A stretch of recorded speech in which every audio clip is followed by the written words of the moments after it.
Hello and welcome to PGurus channel. I'm your host Sree Iyer. It's a wonderful day out here, very clear night and crisp morning. And let's welcome our guest Sridhar Chityala ji. Sridhar ji, namaskar and welcome to PGurus channel. Namaskaram and good morning. And it's a very nice morning here. It's very crisp, cold morning. We are around 26 degrees, though the temperature gradient shows about 32, 33. But we are, cold and crisp. Very nice. Sir, let's start with the Texas lawsuit that has found its way into the Supreme Court of the United States. Can you please give us an update on where things stand on that, sir? Well, I think that the Texas lawsuit has been accepted, and it will be. I don't know when the hearing is, but the gist of the case is that four battleground states did not follow the constitutional guidelines in terms of the conduct of the electoral process. So effectively, they're pleading with the Supreme Court to invalidate the election in those four states, while the rest of the other states have followed the consistent pattern agreed to within the union in terms of how the elections need to be conducted. So basic theme here is that, the Texans and rest of the nation is disadvantaged as it relates, and also it is asymmetric in terms of the adherence to the rules. So therefore, the legislative branch only has the mandate. The judicial branch and the executive branch has no more mandate to frame the rules as they go.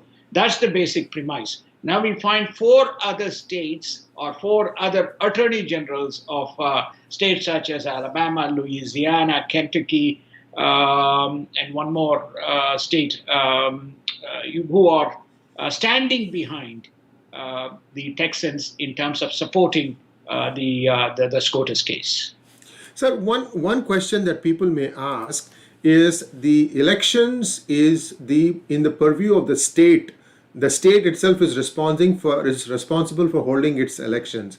How can one other state weigh in on what a particular state is doing? I'm just saying people are asking this question as to how Texas can influence how elections are conducted in other states. What are your thoughts on this, sir? I'm not going to hold you for this. I'm just asking an opinion.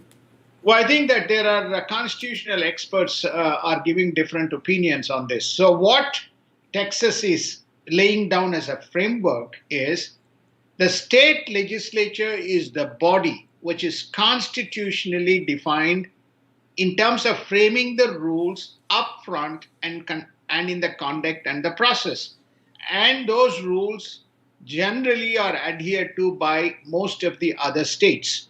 There is nowhere which says that the judicial branch and the executive branch can kind of intervene and change those rules, which is beyond the purview of the legislature. So therefore, this is the fundamental question that has been raised. So should that be the case, whether the other states' people are disadvantaged in denying its voters the same opportunities that was extended to the other states, the four states in question here? I think that is the question that is being raised. So if it was the case, the election results could have been different in some of the other states as well, right? So this is the point that people are raising. So whether there was a willful mechanism that was introduced by the executive and the judicial branch that has impacted the elections adversely. It very specifically relates to this, the ballots, the postal ballots. Now, there's also been an observation that the safe harbor situation does not apply to these lawsuits. What are your thoughts on that, sir? I think that they claim both the NIA as well as NIA. There are three things that are NIA, National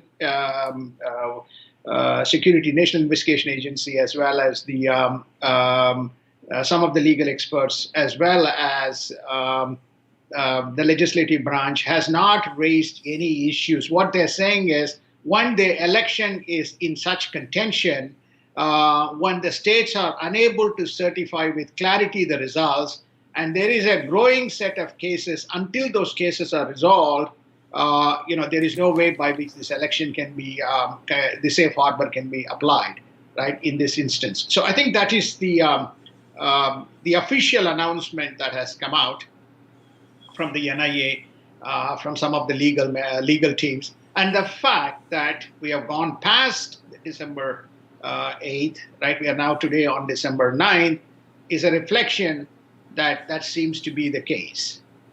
Sir, we have a lots of ground to cover. So quickly, let us take a look at what is happening in the Chicago City Council, which has been, quietly doing some things. It doesn't seem to be appearing on any newspapers or on websites as to what is, cooking in the kitchen of the City Council of Chicago as regards to the CAA. We know in the past that several city councils passed this meaningless resolution, and it's now looks like Chicago's turn. But why the secrecy, sir?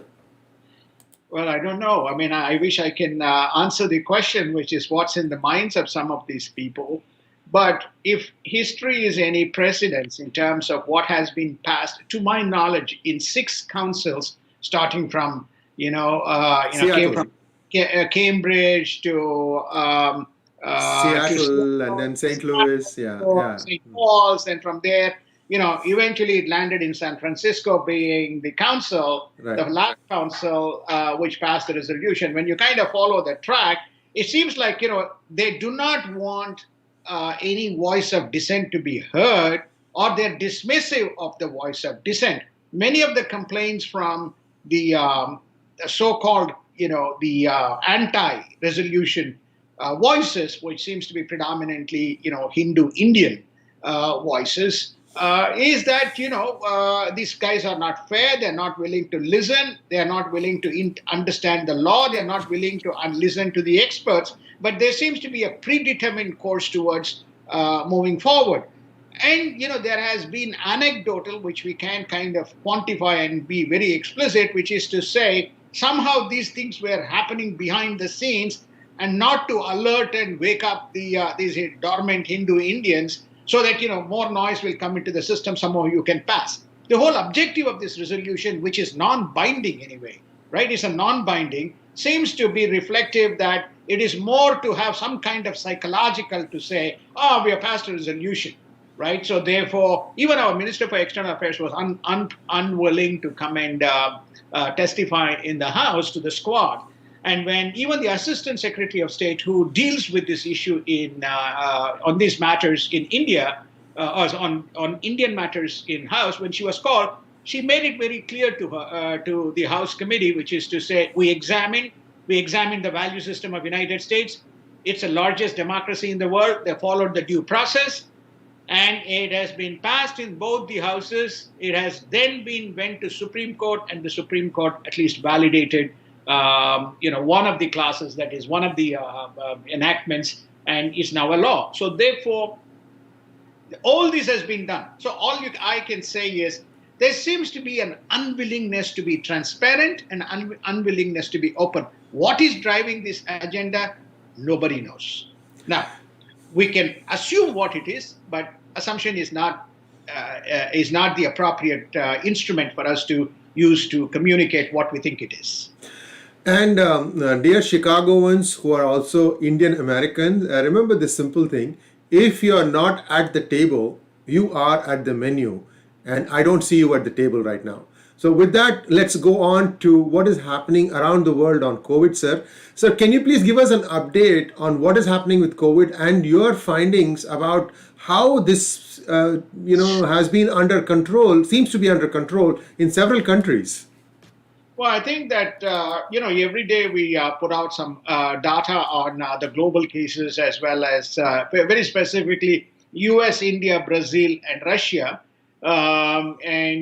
When I look at the total cases in the world, while the total cases in the world, the last 3 days have gone from about 64, 65 to 68 million. The deaths has a marginal increase, and it's about 1.57 million, and it was 1.54.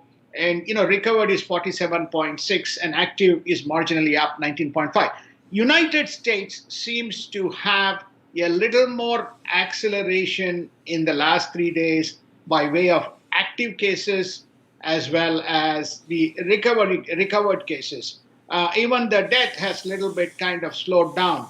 But when I look at India and Brazil, it's amazing that in India, which was around 420,000 active cases 3 days ago, has come down to about 380,000 or 379,000 cases in terms of active.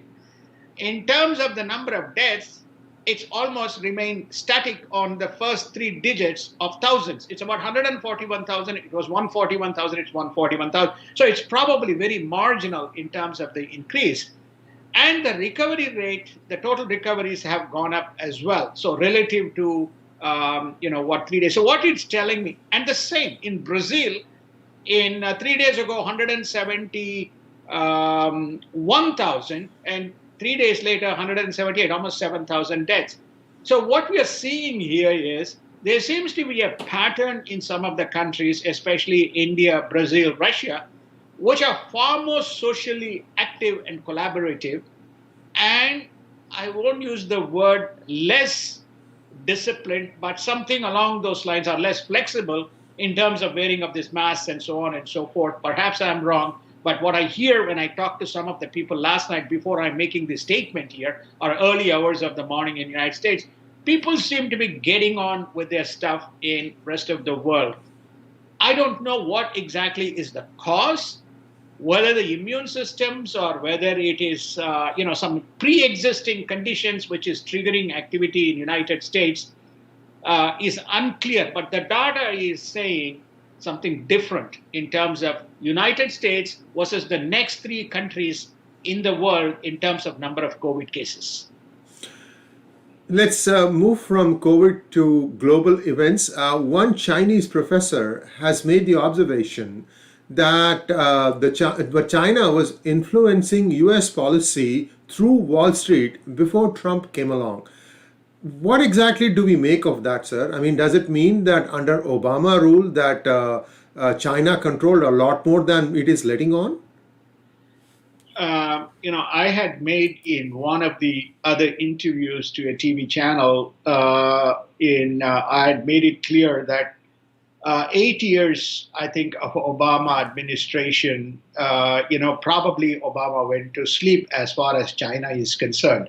There's a series of events and activities you can look at. The entire South China buildup to a massive scale happened during this particular phase, though it may have started, number one. Number two is that China even imposed, no-fly zones in Pacific. And Obama said he sent his bombers, without any ammunition. So, and there's also a fair amount of market activity that took place, including Chinese investments and entry into various kind of various categories of asset classes during this particular phase. China's in principle policy has been to be an active influencer of every country that it deals with, be it on the sovereignty side or be it in controlling the policy side. It seems to have developed this framework, especially under Mr. Xi Jinping, right? It was not the case before. So for a Professor Dongxing from Renmin University from Beijing to come out and make and say that there was considerable amount of influence in Wall Street and markets, by way of, how you influence the markets in terms of the Chinese businesses and access to technology and all these kinds of things, is not an eye-opener, but it's one more issue that has been put on the table. One more issue that has been put on the table. For example, let's take the Huawei technology, right? The 5G. You look during that particular phase, we are pushing Huawei, Huawei needs to. Now we find that Trump came in and said, Huawei has got a problem. There's a report that is coming in which is stating today that this is, of all the things, CNBC is on record, that the Huawei technology can be used with AI to identify certain communities and alert the cops that you can see these people here. Why that is not being used in Hong Kong, why that is not being used in Taiwan, why that is not being used in Tibet, begs the question, what is the scalability? Because in China has no transparency. So to me, to answer your question, there seems to be a consistent pattern. So there should be no surprise when a professor from there comes in and says, this is what we have done. Sir, moving on, United Kingdom's naval warship Albion appears to be headed towards Japan, and some French warships are moving in towards Mediterranean. So there is some activity in a very concerted manner between some European nations and India and Japan. Can you please update us, sir, on what is going on and how you see this? Okay, HMS Albion has that's the ship which is now docked in Yokosuka, Japan, which is where our the other fleet is as well. The Seventh Fleet. So it looks like there has been a number of maneuvers that's been done.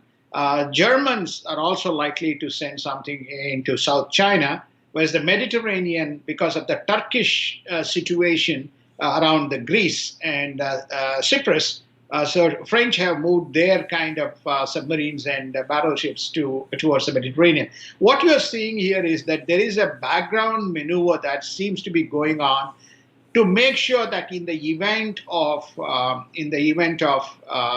change in presidency, there's sufficient checks and balances by way of deterrence that's put in place, so that the policy work that's been done in the past 4 years by Britain, France, Germany, India, Japan, Australia, which are the general coalition partners of the Quad, right? Because Germany, France, and Britain joined came late, seems to be moving towards making sure that there is sufficient deterrence in case there is a void coming from United States.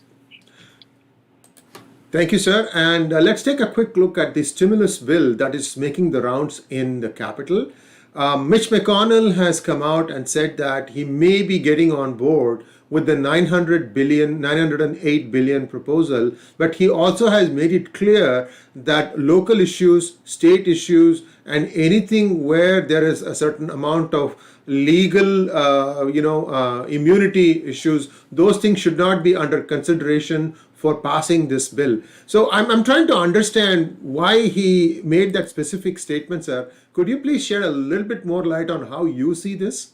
There are two bills. One is the Mitch McConnell supported Republican bill, that's 500 billion, we are all aware. Then there is the broad, what they call bipartisan, led by Nancy Pelosi, Schumer. That's a $908 billion bill. There's a lot of, in the past 2 days, we discussed that this thing is, moving along and there's an intent to do stimulus. So now he's made it very explicitly very clear that it is the Democrats which are holding up the stimulus, essentially for two reasons. One, the local administration and the local government support, which is roughly around $160 billion. And then you have, what this protection, immunity protection, and the other types of programs that kind of roughly are about $45 billion. So the story, therefore, there is that if you get rid of these two factors, he's prepared to move from 500 to even 700. That includes all this COVID additional testing nationwide, $85 billion.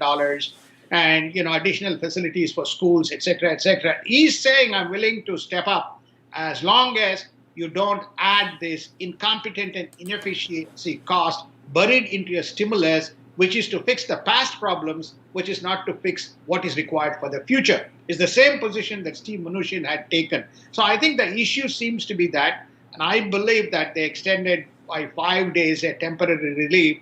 They will eventually concede. Otherwise, there is only a lose-lose kind of a situation here. For the sake of that, you cannot afford to stop a pretty big, significant bill, which is needed to address all these areas, PPP, unemployment extension, unemployment insurance, support for the corporate, support for the hospitals, support for the schools, rolling out the COVID program, plus the testing that needs to, enhanced testing that needs to be conducted, etc. So you do not want to stall all of that because, your ego is wounded because of the 165 billion. That's how I see this thing.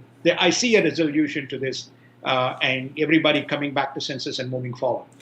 Sir, the last item, India appears to have improved on its trade imbalances with China, with exports increasing and imports decreasing in the fiscal year 2020. Can we make that our last item for today and then we can do a wrap? Yeah, I think that it's a very positive sign that India has been able to shrink because it has been banning a number of items.